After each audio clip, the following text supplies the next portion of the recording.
Today on Next Level Interviews, we have Mike Woodby. He's a remote coach who combines raw passion for the iron with a modern, thoughtful perspective on life, nature, and performance. Mike is a certified S&C specialist and licensed athletic trainer who made the shift to remote coaching in 2020 with the launch of Grizzly Performance. Through Grizzly Performance, Mike seeks to help meatheads like himself develop into well-rounded hybrid athletes who lift heavy and possess incredible aerobic fitness. Along with building high-performance athletes, Mike strives to install an understanding of human potential and a more meaningful relationship with nature. Mike lives with his wife, Jade, in Carlisle, PA. They are always active and typically pursue hobbies that involve the outdoors in some way. Thanks for coming on, Mike. Yeah, of course, man. Hey, not Awesome. to blow up your spot. My wife's name is actually pronounced Jadee. Everybody Jadee, thinks it's a I am typo. so sorry. No, you're good. Got it. You're Awesome. good. I can edit that out. We'll fix that one up. But no, it's awesome to Don't have worry you about on it. here. It's been a while since I see you growing your hair out. Looks awesome. Yeah, man. Yeah, I mean, ever since, I've been growing it since COVID, and there's a lot of people I haven't seen. Some people don't recognize me. So, Yeah, it's a bit Look, of shock the first time I saw it too, but definitely like it. But yeah, let's get started. I just want to kind of get your origin story. Talk to me about how you got to where you are now. sure. I mean, you and I connected at Dickinson College. I was an athletic trainer there, worked in the sports medicine department, was part-time. And really had a passion for strength and conditioning. And so I kind of was exploring some options, maybe hoping to kind of shoe into to some of the strength and conditioning over there at Dickinson. And then, like everybody says, COVID hit and everything changed. The world changed for me. That opportunity kind of fell flat for at least a full year, and I had to figure something else out. I had been wary of the remote coaching world. Mhm. Um, but I just kind of jumped into it, not knowing what I was going to do. Thought I was just going to sell like template programs or something. Mhm. Had no idea who my sphere of influence would be. And it's really just been about a year and a half of slowly coming into who I am as a coach, elevating my systems and my programs, um, and really also coming into who I am as a person and my messaging, on social media, but also to my clients and to those I care about. Um, uh, I think COVID has overall been a net positive for me, which is Mhm. tough to say sometimes, but for me personally, it caused me to step back and do a lot of thinking about what was important, what I really cared about, and a lot of the questions, that I'm expecting to talk about today, actually on your podcast, I've had to do a lot of thinking about what is success and like how am I, where can I find happiness and what do I actually care about. Mhm. So that's led me to where I am today. Coaching people to be well-rounded athletes who are just pumped about what their body can do and who are hopefully passionate about the outdoors, about nature, or about just using their body for adventure of any kind. Really. Mhm. Awesome. Awesome. Yeah. Yeah, let's first touch on, you talked about having a love and desire for strength and fitness and wellness. Kind of what do you think built that love, desire for you in your life? I think this is a common theme for a lot of people. Um, Negative mental health experiences, Mhm. is really what kickstarted that. The gym did become my therapy for a bit, in high school especially, and then early college. I felt a little bit alone. I felt like I needed a purpose, and I didn't know what that was. Mhm. There were certain things in life that had kind of stripped me of my identity and who I thought I was, and so I had to find something. And as a physical person, I grew up in the woods, like mowing the lawn, chopping down trees, like random stuff like that that happens, obviously, as you can see, Mhm. my parents' house, the woods in the background. Mhm. So I'm naturally a physical person, always have been, and that connected, like physical expression. It started with running, and then it turned into, lifting weights and just trying to get jacked, and that just really connected with me. It felt like home.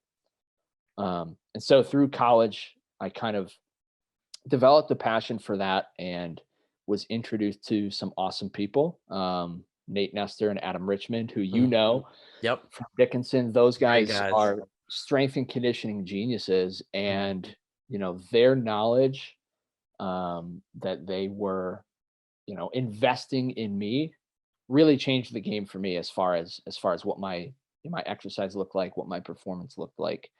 And so I started to kind of trend towards Mm. performance based, right? I wanted to be fast. I wanted to be strong, not just look good, even though that's important to me. Um, and then, like I started putting on some weight that I didn't want. I started losing a passion for training, and I realized it was because I was following other people's ideas of what good training should look like. Mm. They were smart ideas. They were strength and conditioning, performance ideas, programs that would guarantee a really good athlete on the field, right? Like they would guarantee football players to crush it Mm. on the field. A lot of those programs were similar to what the lacrosse guys at Dickinson were running, and those guys are good, right? Like that's a pretty high level team. Mm. But I realized I'm not an athlete currently, and I'm just following these because someone's telling me it's smart, Mm. which it was, not because that's what I'm super passionate about training wise. So I identified that and figured out, what do I actually want out of training? I want to be Mm. really strong on one end, and I want to be able to run really, really fast like I did in high school. Um, never ran cross country, but I enjoyed running fast and running far. And I wanted to be able to blend those, excuse me, blend those two things, and kind of create this ultimate, hybrid package athlete.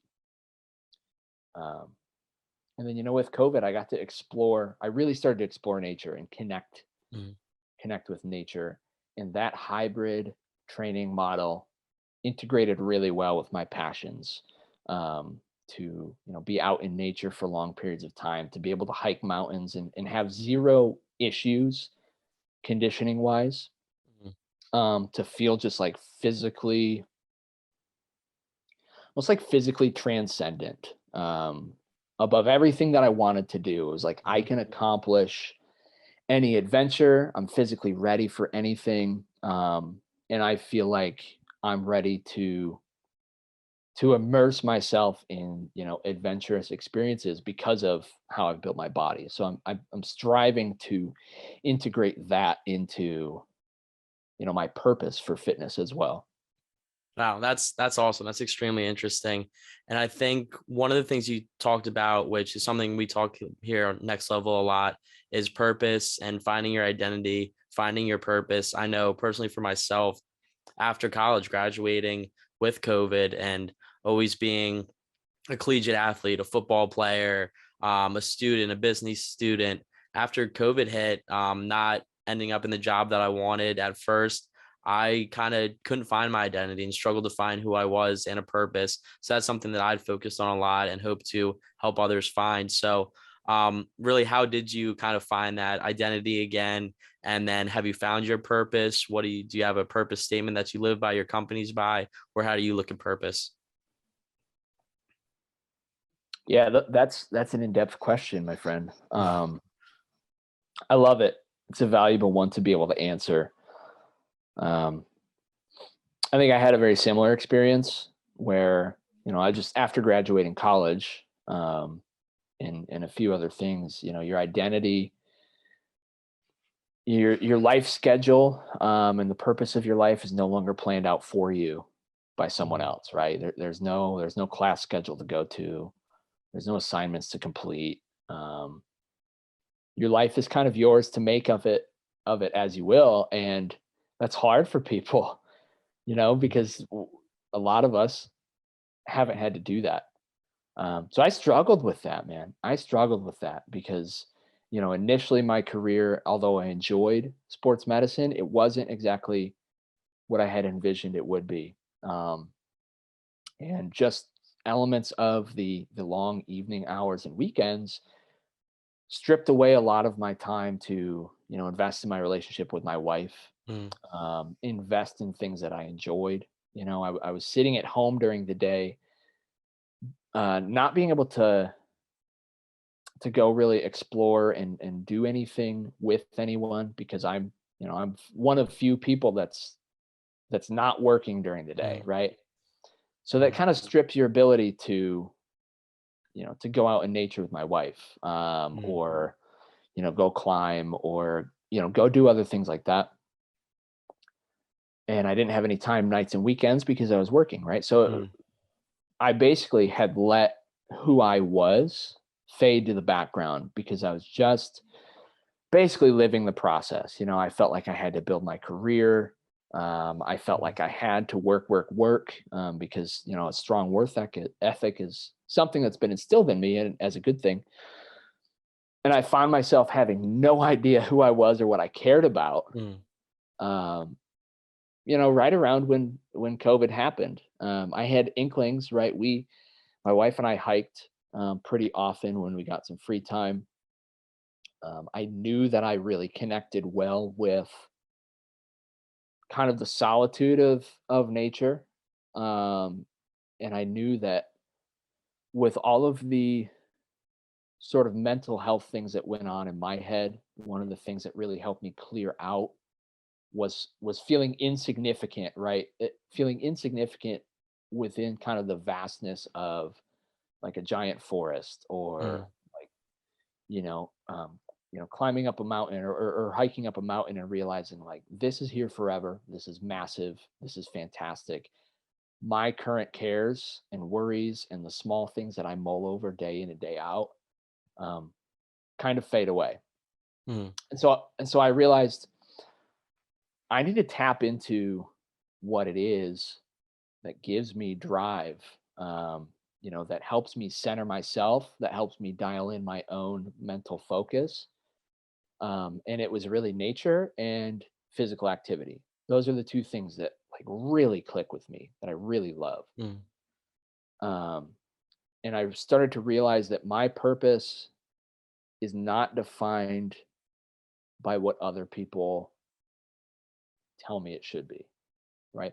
Or not even other people, but just society in general. Um, I had graduated college with the idea that my purpose was to grow into the sports medicine career, become maybe a D2 athletic trainer, mm, maybe a college strength and conditioning coach. And that would be my career. I would live that out, mm, until I was 65, 70 years old. And that wasn't necessarily what I had told myself my purpose was.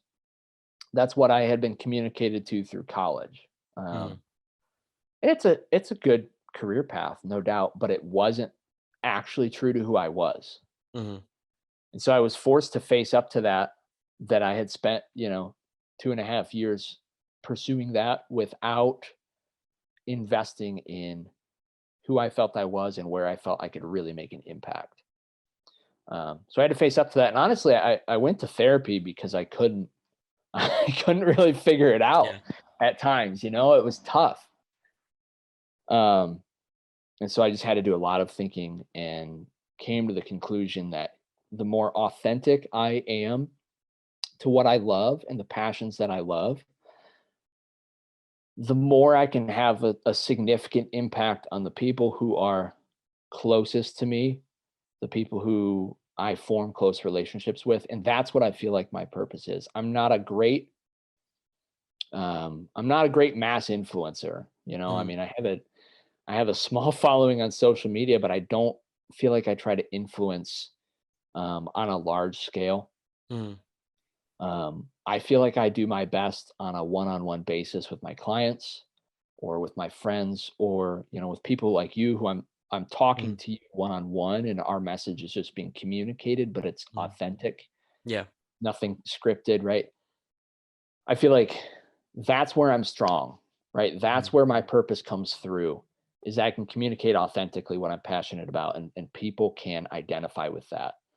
yeah, And so, developing the human body and embracing how awesome the human body is, what we can do performance wise, how far and how fast we can run, how strong we can be, how incredible a machine the human body is. mm, That's my purpose. I want to communicate that to other people in mm, an authentic way. And then why do I care about that? It's so that I can explore nature and really understand, um, kind of the natural wonders that we have. I mean, even here in the States, it's not even in the world. It's, just the United States is so gorgeous and Mm, so expansive. And it sort of elevates my mind space outside of the hustle and bustle of society and the bad news and the struggle of society. It elevates my mind space and gives me clarity and happiness. And I want to communicate that to mm. people as well. And I think it's important that, that's part of my why I train, why I work out, is because I want that to be fleshed out very, very obviously, um, with my communication and with my messaging. That's great. That's great. You definitely talks a lot about authenticity there and fully believe in that, being true to yourself, being true to the people that you're closest with. That's Yeah. something that's definitely extremely important. And also, just like you said, trying to find what society tells you and what college tells you, and then having being able to take a step back and kind of look at it. Well, what do I really want? Can I do the things I want? And that's something that you realize you can and are starting to do that. And I think that's awesome. It's something we really support. We want people to realize that it's hard. It's definitely scary, but there's Oh yeah. opportunity out there to do what you want to do. And you just gotta grind, push, and that you can do it. But that's awesome. And then that brings us to your business. I mean, love to talk a little bit about that. Really, what's been your favorite part of starting the business? And then what's also been the hardest part, either at the beginning or now, or what are some of the benefits and struggles you've had with that? Yeah, man. I honestly, my favorite part has probably been the hardest part, but I can give two. The hardest part has been asking myself those questions of who am I as a business? Who do I really want to target? Mhm, Because coming into it, I still, even though I wanted to pursue my own business, I still had this idea of who a remote coach should be targeting, what my messaging should be. And I constantly had to ask questions and say, that's not good enough. That's not specific enough. That's not authentic to who you are. You're holding back, right? Very generic messaging about just helping dudes get in shape, or, mhm, just like, I'll make you jacked and fast, right? And it didn't really have to do with who I was as a person. And so like I mhm, just constantly, I've got a business coach who has helped me with this, but it's like every 3 or 4 weeks, I was just going back at what is my identity that I'm communicating, and it's not clear enough. And it was so hard mhm, because I just had to keep tearing away like these layers that were not me. mhm, And working harder and harder to present an authentic version of myself, mhm, and realizing that, as I did that, I narrowed my niche farther and farther and farther, right? I'm reaching a narrower community of people. And I had to realize the trade-off there. Um, that I may be reaching less people, and that mhm, was hard for me to get used to, mhm, but I'm reaching the people that I want to coach and the people that I want to interact with. And that was so hard for me to figure out. But it's also been a lot of fun, mhm, um, because now I feel like I'm at a point where my messaging is pretty clear and pretty on point. And it's cool to see some people come out of the woodwork that really believe strongly in what I do and what I talk about. Um, so that's been the fun part. Um, Also, just seeing trajectory um, mhm, is really fun. I was never someone who thought they would start their own business. Never. mhm, Um, you know, Part of that is just generally as a person, I'd love to just pull myself out of the fray and exist authentically. And part of that, makes it difficult to create your own brand and push yourself out mhm, into the world. Because I'm naturally a bit of a recluse. Like I'm naturally a bit of an introvert. mhm, Um, and so it's hard to push yourself out in the world. mhm, And I started to do that, and it was uncomfortable. And right, I went through this process of trying to define who I was. And finally, things started to grow. And I realized this is okay. Like pushing myself out in the world, it's working. I haven't blown up, but mhm, there's a trajectory. Things are looking up, things are trending up. I can look 3 or 4 months down the road and have a few different goals lined up that I know I can hit. I've got a few big contracts hopefully coming through that I'm excited about. And it's like, okay, I came into this pretty on edge just because I had to. Mhm. Um, and things are starting to grow and take off, and it's starting to become very fulfilling. And that's been super fun to see happen.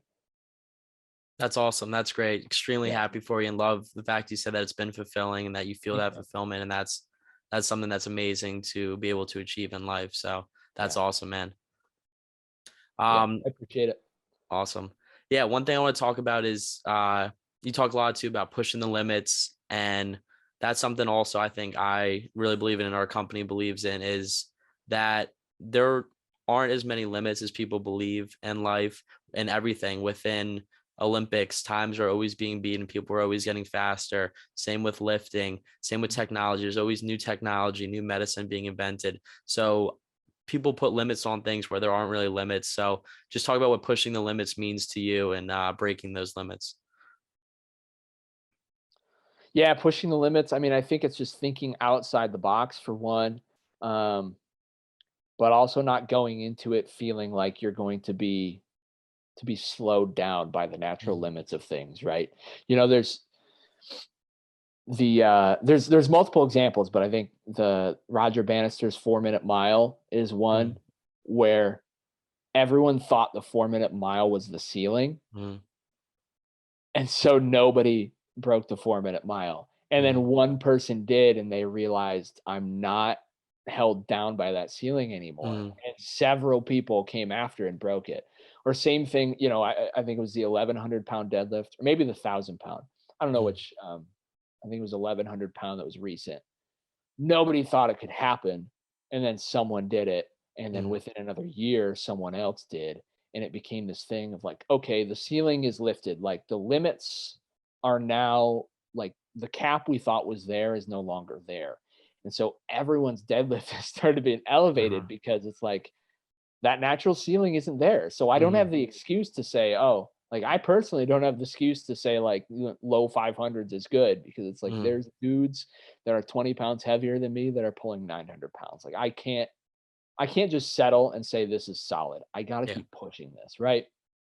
Um, and I think that just carries over to fitness in general, especially hybrid training, right? The type of training that I do, where I'm trying to combine strength and running or endurance training or speed.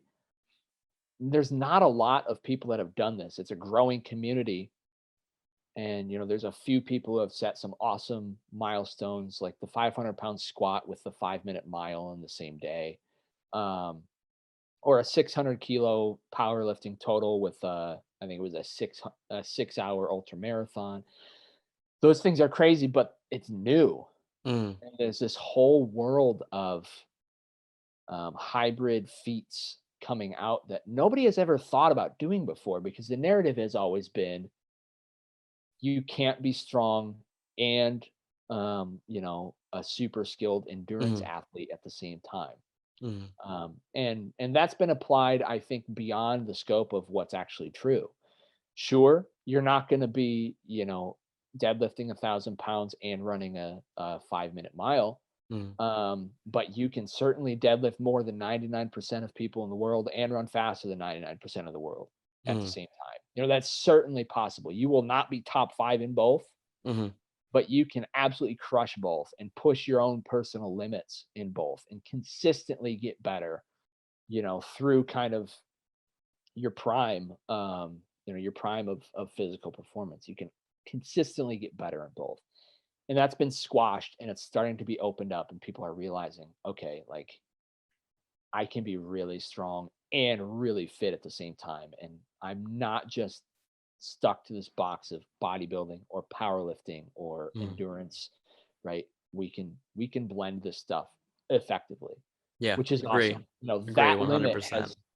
That limit has been lifted. The limit of you can't do both, it's been lifted. Why not? Let's go Mhm. for it. So that's Yeah. exciting for me. Yeah. Awesome. Awesome. Yeah. So how has fitness, meditation, yoga, any of those topics really affected your life outside of the actual gym or outside of personal fitness? in terms of more either just happiness or relationships or other things that you value in your life? Yeah, man. I mean, I could, I'll try not to like make this a 2-hour podcast. I could go for this. Um, I think I've touched on this a bit. Yeah. Um, you know, part of what your mission is and includes is yoga and mindfulness. And neither of those do I do strictly, Mm, but I think a lot of what I believe in and practice for myself mirrors the purposes of those two things. mm, You know, yoga, I think it's really the intentional movement and connecting with your body. mm, Um, I really feel that when I run, you know, like every foot strike, I understand where that foot is striking and what position my hips are in and what my trajectory is. And I just feel calm and collected within my body and very mm, aware of where I am in space and aware of my surroundings. And same with mindfulness. You know, when I run, I'm very quiet and thoughtful, but when I lift, I have to be in control of my mind. mm, You know, I used to be the type of person that would go into the gym and blast heavy music, and sometimes I do. mm, Sometimes I still do, and just like rip weights with no thought for proper technique or, you know, no thought for like adequate load management and smart progression. It was just like, let's smash every single day, turn the brain off and go. mm, And I'm to the point now where, especially when I'm managing a couple different variables, I have to slow down and think very intentionally. I have to control my adrenaline. I can't get off the rails. I can't lose my technique. I can't lose my focus. And so I have to really corral my mind. Um, I have to really corral my mind in the gym. And I think that's a mindfulness practice, mm, you know, being intentionally thoughtful, you know, as you train, is I think very valuable for mindfulness. mm, Um, outside of that, you know, the time that I spend in nature um, really mirrors that mindfulness as well. I Because I think it naturally I'm a thinker, and it confronts me with questions and ideas that I would otherwise ignore just in everyday life. Right? It confronts me with the idea of this massive world and this massive universe that ultimately I don't really have an impact on. mm, Um, you know, I was listening to a podcast the other day, and they're talking about the pale blue dot picture. I don't know if you're familiar with that, but it's basically, you know, the first picture of the Earth mm, from right before the astronauts went around the moon, and it's like this streak of sunlight, and then the Earth is just absolutely minuscule mm. and you can barely see it. And that's just from the moon. That's not even from the outer Yeah. ranges of our solar system of the Yeah. galaxy. It's like, oh my goodness, like this is so huge. It's so much bigger than my, you know, the life that's in front of me. And Mm, it puts everything in perspective. And I have to think, like, do I even have purpose? Like mm, if this is so big, do I even have purpose? And I've got to wrestle with questions like that. mm, And ultimately leads me to the idea that yes, I have purpose, but no, it doesn't have to be um, what society creates for me. mm. Yeah. Because in 100%. in the grand scheme of things, um, you know, in this whole massive universe or multiverse that we live in, Mm, if I am abiding by society's, you know, basically direction of who I should be, that's incredibly insignificant as well. So mm, why not take the path that I'm passionate about? You know, if both on the grand scheme of things are barely significant, why not take the path that I'm passionate about and mm. affect people authentically? So, you know, it's questions like that that are just prompted when I spend time in nature. And I think that's a mindfulness practice, is facing up to those questions and thinking through them step by step. So Yeah. that's definitely like quality of life to me Absolutely. Yeah, that's awesome. Yeah, mindfulness, I feel a lot of people get locked in on either meditation, and that's the Mhm. only way to do mindfulness. Which But are great. mindfulness, Which I are think, great. is so much more self-awareness, just self-reflection, thinking on things and being alone in nature, taking the time to really focus on yourself. So that's awesome. But yeah, we'll wrap it up. We got one more question, last question. I guess two-parter. So kind of the last question. Part one, for any advice, one thing of advice for someone that's looking to start their own fitness business, possibly remote, strength and wellness there. And then part two, someone that's looking to get into the combination of becoming a stronger, faster, and including nature and doing exactly what you're doing. What's one piece of advice for them starting out? Yeah. So anyone looking to start a business, like I said, I'm not naturally a business person. So Mm, my biggest thing is resources to help you, and ask questions and never settle for your initial gut instinct, even if it is right. Um, I myself have thought things were like just so concrete. It was like, I have this great idea, like this is going to help build my business. And, I realize after doing some research like that just gets blown up. Like my own thoughts about how I can get this ball rolling and how I can best run my business just get completely blown up, even though I'm a thoughtful person. So ask questions, find resources. I currently have a business coach, which has been really helpful. mm, That's not necessary right off the bat. I think there's a lot of really, really good resources to help you. But I mean, just come into it with an open mind, because business is harder. I think messaging and marketing is the thing I struggle with, and that's harder than I ever thought it would be. Um, so don't be afraid to, like reach out and ask people for help and pay mm. really close attention to what successful people in the field practice with their business, and realize that it's not all going to just roll in right off the bat. Yeah. Yeah. I had Very true. definitely had this thought of like, oh, I'm gonna go on Instagram and I'll have like 30 people buying programs within the first couple months. It's like, well, nope, doesn't happen that way. Yeah. It's a lot of Yep. work that has to go into it. So Yep. for business people, that's it. Ask questions, have an open mind. Um, for anyone who is looking to get into hybrid performance training, if you have resources, a coach is fantastic because they can manage all the variables for you, because it's tricky. It is tricky when you're training multiple disciplines. But the big thing about hybrid training is that more is not necessarily better. If you realize you're combining two disciplines, you could do 100% of a running program and 100% of a Mm, powerlifting program. That's 200% of your recoverability right there. You're going to hit a wall really fast and not get better. So cut the fluff, like get rid of everything that isn't like ultimately foundationally valuable.